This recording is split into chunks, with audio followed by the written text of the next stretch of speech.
In the winter of 1431, in the fortress town of Sighiswara, a child was born to the noble house of Draculesti.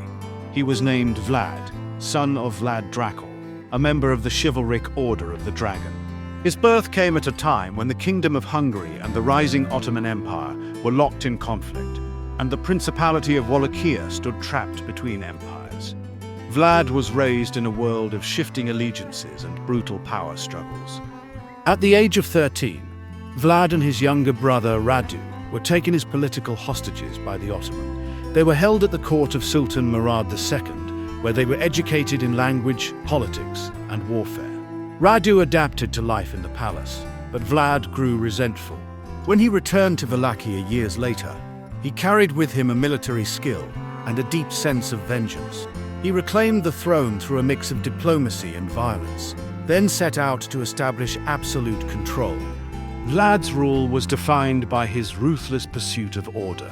He enforced justice through fear, executing nobles who challenged his authority and targeting criminals with extreme punishment. His preferred method, impalement, was chosen for its psychological impact.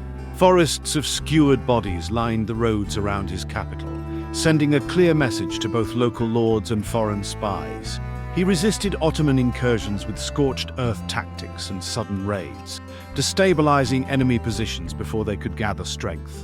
In 1462, Sultan Mehmed II led a massive campaign into Wallachia. Vlad responded with brutal precision. He burned his own villages, poisoned wells, and sent waves of ambushes against the advancing army. When the Ottomans reached Targovist, they encountered a field of over 20,000 impaled corpses. The Sultan studied the scene in silence and ordered a retreat. That moment sealed Vlad's legend in both Christian and Islamic chronicles as a ruler willing to use terror as a shield.